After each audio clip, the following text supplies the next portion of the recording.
This is the first game from Rake and Grass, and it was already a hit. I got it on a Game.exe magazine's bonus CD. Few critics who have played it, liked it. Every gamer I know who tried it, liked it. We played it in 2003, and then I've tried to finish it in the late aughts, maybe very early tens. For some reason I couldn't, but now I've beaten it in a few hours. It is a PvE Pong, or a clean sweep, or a breakout, or an arkanoid type game, whatever it is known as, in your region.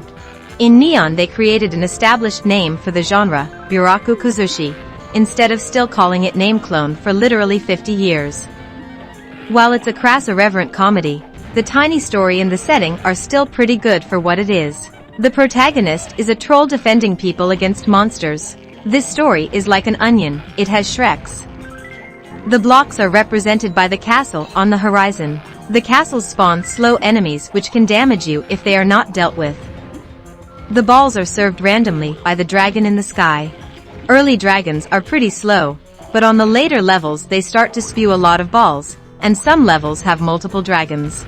This mechanic works mostly fine, but bounced balls go up and then down again.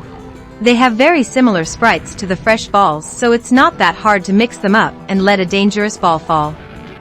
The paddle is represented by the troll and it has two bounce modes. A wide hit which redirects the balls somewhere up and kills the enemies. And the shield, which works more like a proper paddle, bouncing balls depending on the angle. In the shield mode the troll moves slower.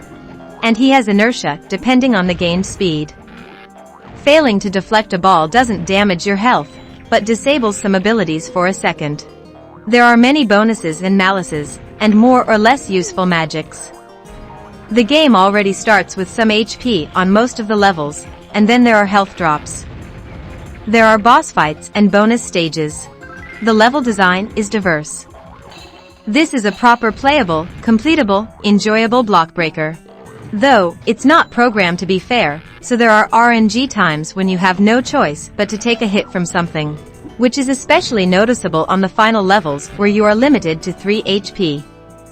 The mouse controls are really poor and weird. This is a keyboard game and it is totally fine with a keyboard.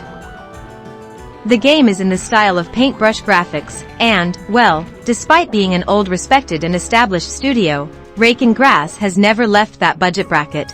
And they still rarely have any decentish like kinda looking games. The music is kinda cool, though. Yeah, it's a crass joke, but also it's one of the best block breaker games available. And it is literally free.